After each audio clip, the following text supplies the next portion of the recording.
Tu as déjà demandé ce que ça fait d'attendre la mort, d'être seul, enfermé et de compter les secondes avant la fin. C'est pas un film, c'est pas une série, c'est le dernier jour d'un condamné de Victor Hugo. Un roman court mais puissant. Dans le chapitre 10, on entre dans la tête du condamné. On ressent sa peur, sa solitude et sa rage. Tu veux réussir ton contrôle ou ton bac blanc? Tu veux vraiment comprendre ce que ce chapitre cache derrière les mots? Alors reste avec moi jusqu'à la fin, parce qu'on va voir les idées principales et les résumer de façon claire, simple et surtout rapide. Donc on commence par les idées principales. Puis on se discute. Idées principales.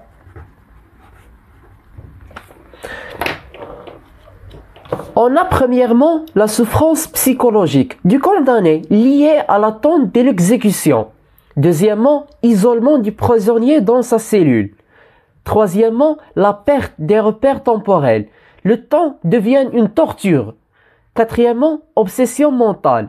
La mort, la justice, la vie passée, tout ça obsède le narrateur qui est le jeune prisonnier.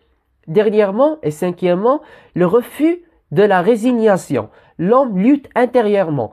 Il refuse de subir, de se soutenir à une force extérieure ou bien supérieure.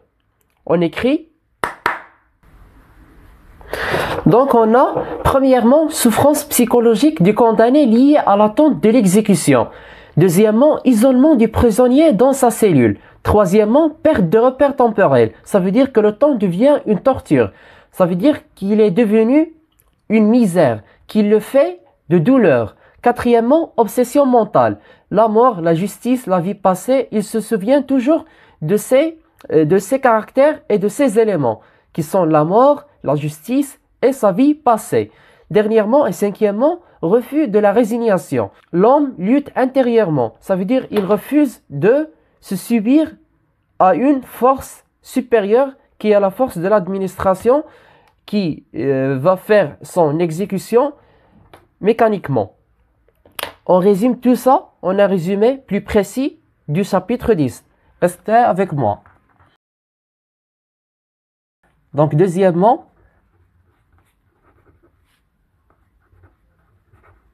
résumé du chapitre.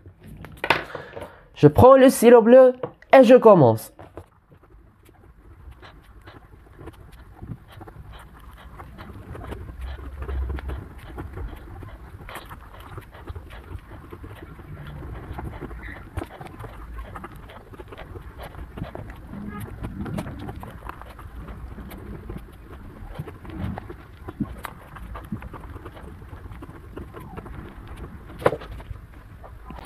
Donc voici le résumé, je lis et vous écoutez attentivement. Dans ce chapitre, le narrateur continue de décrire sa souffrance morale intense. Il est enfermé seul, dans une cellule froide, et sent le poids du temps s'alourdir à chaque instant. Ça veut dire il devient plus lourd à chaque instant. Il ne sait plus quel jour on est, ni combien de temps il lui reste. La solitude l'écrase, et la pensée de la mort le hante sans cesse. Il parle de ses souvenirs, de sa famille et de l'injustice de sa condamnation. Le chapitre met en lumière l'angoisse d'un homme condamné qui reste humain malgré tout. La critique de la peine de mort est implicite mais puissante. Je répète, résumé du chapitre. Dans ce chapitre, le narrateur continue de décrire sa souffrance morale intense. Il est enfermé seul dans une cellule froide et sent le poids du temps s'alourdir à chaque instant. Il ne sait plus quel jour on est, ni combien de temps il lui reste. La solitude l'écrase et la pensée de la mort le hante sans cesse. Il parle de ses souvenirs, de sa famille et de l'injustice de sa condamnation. Le chapitre met en lumière l'angoisse d'un homme condamné qui reste humain malgré tout. La critique de la peine de mort est implicite mais puissante. Implicite, ça veut dire cachée, mais puissante. Et voilà tout ce qu'on a pour le chapitre 10 du roman Le dernier jour d'un condamné. Si vous arrivez à 7 minutes, bravo, vous avez la concentration assez forte.